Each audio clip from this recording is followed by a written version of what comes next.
This one is called, you asked me what I wanted you to remember about me. That's hard, you know? Again, ego keeps jumping in there. I said everything. Don't leave anything out.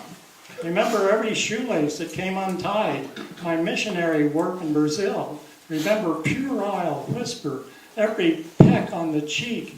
Remember every loose-lipped mouth, gaping tongue, probing kiss. Every sound of a great sexual drum marching us off that great cliff, diving leap into the ocean of orgasm. Remember every poem we read together, the cricket with the broken back in the motel in Elko, the wounded elk in Yellowstone that pleaded for its life, the koi we fed in Japan that time, and that time I skydived into the crest of Mount Everest and saved 20 poets from certain death. And before that, when I made a lake of wine and turned tiny fishes and dry loaves into a bacchanalian wedding feast. Remember the dress you wore in the rain in Paris, how the chill made your nipples burn with yearning.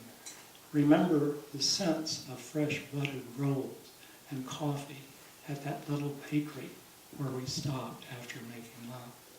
Remember it all, everything, the totality of my soul, and all it contained, all the little sighs of submission, all the swallowed screams of pleasure and the laughter. Remember the laughter. Impossible, you say? Impossible to remember everything, you say? You made it all up, you say? Turn myself into my own myth? Well, then, let me think. Remember the time you wore that knit dress, brushed past the back of my hand, and whispered, I love you? That happened, didn't it? Or am I making it up too? If so, remember this. Remember only that I love you.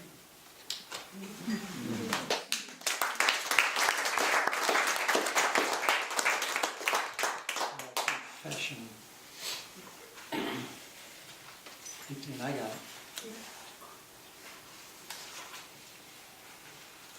It's called Confession. Confession. Age 18. I know, I can't get to 18. Okay.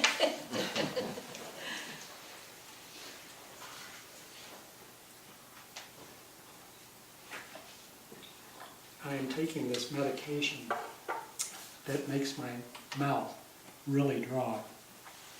So if I go into some sort of stasis, what I need is kissing. Rush up here. Male or female. Lay it on. Better watch out. I feel it now.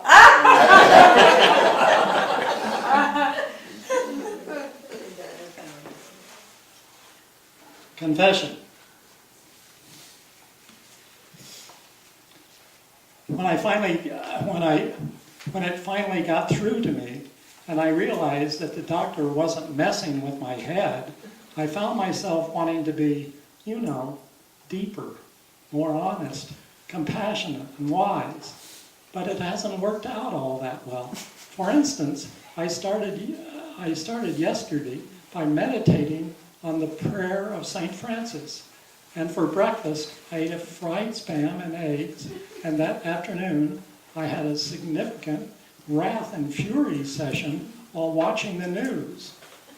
After meditating on world peace for 2 hours, I then met a friend for coffee and talked for 2 hours about the upcoming baseball season. I have some beautiful, spiritually inclined friends, but seem to spend more time with the fleshier ones, like Charlie, who just got his new leg because he lost an old one to diabetes, and whose main passion now is watching the news 3 hours a night to see how that thing with Trump and his porn star turns out. And so it goes. Every morning, spirituality. Every afternoon, gluttony. And evening, pointlessness. I confess, I miss pointlessness the most. The cosmic practical joke of it. The humor that makes the days slide by almost unnoticed. At night, when my head hits the pillow, I sigh and wonder, where has the time gone?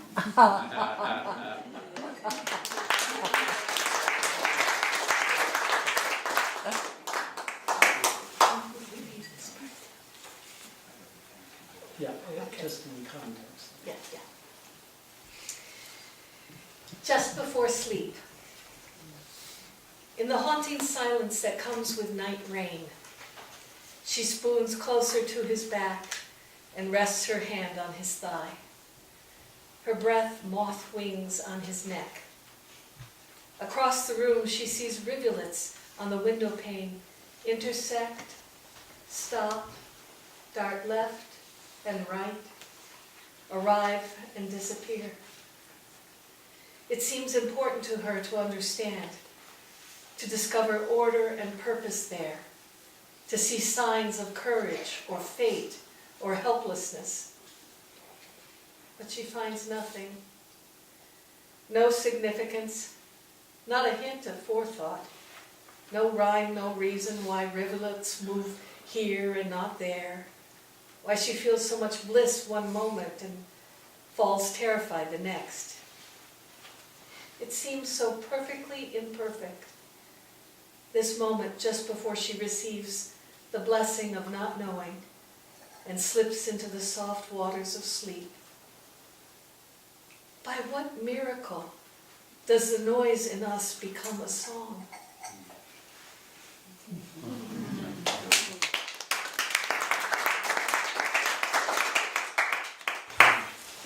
You guys are so nice to clap. I knew you were going to clap on some things, and when I do a reading, I frequently say, no clapping until the end. I just decided not to do that. Take all the applause. Yeah. So there are two more little poems. One is called Revised Obituary, and I think we write our obituaries like what we've accomplished and what degrees we have and how great we are at Parcheesi or whatever. And that doesn't mean a lot in the end, at least to me. My editor, publisher, whatever they call them, I wrote to her once, and she, without my permission, put it in the preface of this book. And it reads, "It's increasingly clear to me that the only thing that makes sense anymore is love. The head is willful, self-indulgent, judgmental, demanding, needy, and often wrong. The heart is compassionate, grateful, tolerant, empathetic, patient, and always right." I don't know if that's true or not, but it's sort of true. You know? At least for my ego, I'm judging all the time. Okay, so my revised obituary, and there's the last one that Cindy will read called Gratitude. Revised obituary. I just finished writing my obituary. I'm not sure why. It's mainly a resume. Man born, man dies, lived 81 years, dropped a few pebbles in the vast ocean of soon-forgotten achievements.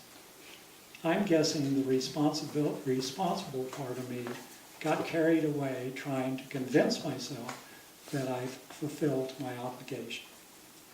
But I left out the part about the blind guy I met who was listening to the rustle of trees in the wind and claimed he could hear snow sing.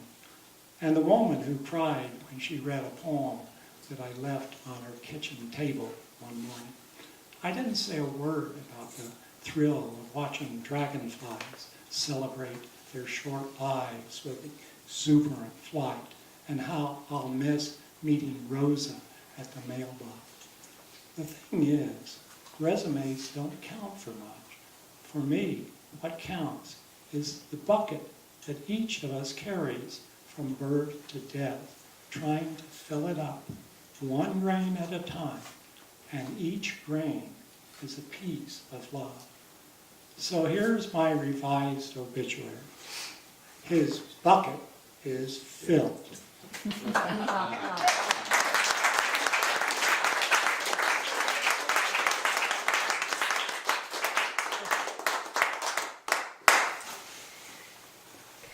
Gratitude. In this morning's frost, light is everywhere. The lemon tree is glazed with it. If touched, each lemon will burst out laughing. A cardinal hops from branch to branch, wrapping the mesquite in flaming red ribbon. Two doves circle and climb overhead, bathing in blue light. A cactus wren perches atop the neighbor's saguaro, and as if it knows exactly why it's here. On a day like this, we come awake and hear God ask if we're ready to leave all this. I answer, I am.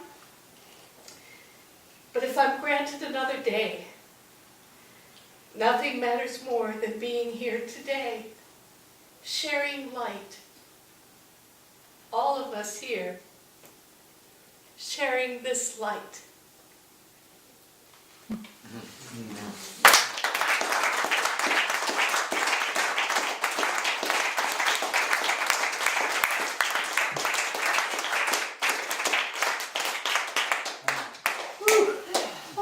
Thank you. Thank you so Yeah. much, both of you. Oh, great, thank you for allowing it to happen. Okay, that calls for a glass of wine if you like.